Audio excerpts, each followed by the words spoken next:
Punch line पढ़ना चाहता हूं जिसमें नरवणे जी ने राजनाथ सिंह के बारे में और मोदी जी के बारे में बोला है। अभी कुछ दिनों पहले आपने श्रीमान राहुल गांधी जी को देखा होगा जब वे संसद के अंदर एक किताब को कोट कर रहे थे और बीजेपी वाले उनको रोक रहे थे। इसमें नरवणे जी ने कहा है कि उनका मेमोयर है, उसे सरकार पब्लिश नहीं होने दे रही है, इसमें सब लिखा है। उस किताब के बारे में उसमें एग्जैक्टली क्या लिखा है और राहुल गांधी जी कौन सी पोल खोलने की बात कर रहे हैं, इन तीनों चीजों को एक एक करके इस वीडियो में देखते हैं। आप बस चाहे ना तो वीडियो को लाइक करके हमारे चैनल को सब्सक्राइब कर देना।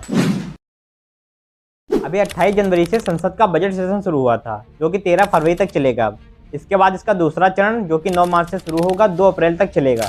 इसी के दौरान जब नेता विपक्ष श्रीमान राहुल गांधी जी को राष्ट्रपति के धन्यवाद अभिभाषण पर अपनी बात रखने का मौका दिया गया, तब उन्होंने देश के 28वें सेना प्रमुख रहे श्रीमान मनोज मुकुंद नरवणे जी की एक किताब का जिक्र किया।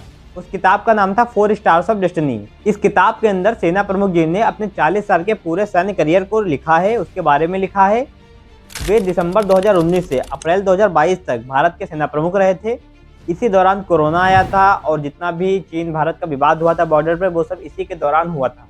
वैसे तो किताब 2024 में पब्लिश हो जानी थी, लेकिन रक्षा मंत्रालय ने इस पर रोक लगा दी थी। इसका मतलब ये है कि अभी तक ये किताब पब्लिश नहीं हुई है। खुद नरवणे जी ने एक इंटरव्यू में मुस्कुराते हुए बोला था कि मेरा काम लिखना था, मैंने लिख दिया है, अब पब्लिशर जाने कब पब्लिश होगी। मेरा काम था किताब लिखना और पब्लिशर को देना।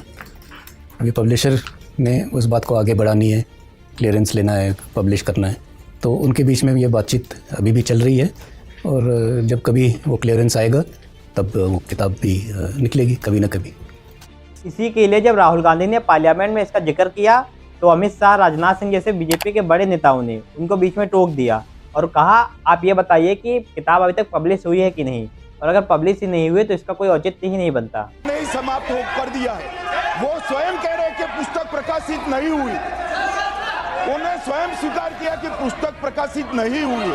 अब इसमें नरवणे जी ने ऐसा क्या लिख दिया है वो पॉइंट टू पॉइंट सुन लीजिए, बाकी फैसला आप पर है कि इसको आप कैसे देखते हैं। नरवणे जी लिखते हैं कि 31 अगस्त 2020 को रात के करीब 8:15 के आसपास जनरल योगेश जोशी को एक कॉल आता है और उनको बताया जाता है कि 4 चीनी टैंकर पूर्वी लद्दाख की ओर आगे बढ़ रहे हैं। इसकी जानकारी तुरंत जोशी जी ने नरवणे जी को दी। नरवणे जी ने स्थिति की गंभीरता को समझा और तुरंत एक इल्यूमिनेटिंग राउंड फायर किया जो कि एक प्रकार की चेतावनी होती है, लेकिन इसका कोई असर नहीं हुआ। नरवणे जी ने तुरंत एक के बाद एक फ़ोन करना शुरू किया। दिल्ली में राजनाथ सिंह जो कि उस समय रक्षा मंत्री थे, CDS बिपिन रावत, NSA अजित डोभाल और विदेश मंत्री S जयशंकर, चारों से कहा कि हमें आदेश दीजिए कि अगला कदम क्या उठाना है। नरवणे जी को साफ निर्देश दिया गया कि जब तक ऊपर से आदेश ना मिले गोली ना चलाएं। उसके बाद 9:10 पर फिर से जोशी जी का नरवणे जी को कॉल आता है और कहते हैं जल्दी से कोई फैसला लीजिए वरना स्थिति बिगड़ जाएगी। फिर नरवणे जी फिर से दिल्ली में ऊपर कॉल करते हैं और कहते हैं, गंभीरता बताते हैं, लेकिन उनको कोई क्लियर मैसेज नहीं मिलता है कि क्या करना है। नरवणे जी लिखते हैं कि मैं एकदम फंस चुका था, मुझे ऐसा लग रहा था कि मैं किसी संकट में हूँ। रात के करीब 10:30 बजे राजनाथ सिंह का नरवणे जी को कॉल आता है और कहते हैं कि प्रधानमंत्री जी से बात हो गई है और प्रधानमंत्री जी ने सिर्फ एक वाक्य कहा है, जो उचित समझो वो करो। नरवणे जी लिखते हैं कि मुझे ऐसा लग रहा था कि मुझे गर्म आलू पकड़ा दिया गया है, अब पूरी जिम्मेदारी मुझ पर थी। बस इसी चीज़ को संसद में राहुल गांधी जी कोट कर रहे थे और अमित शाह जी राजनाथ सिंह को रोक रहे थे।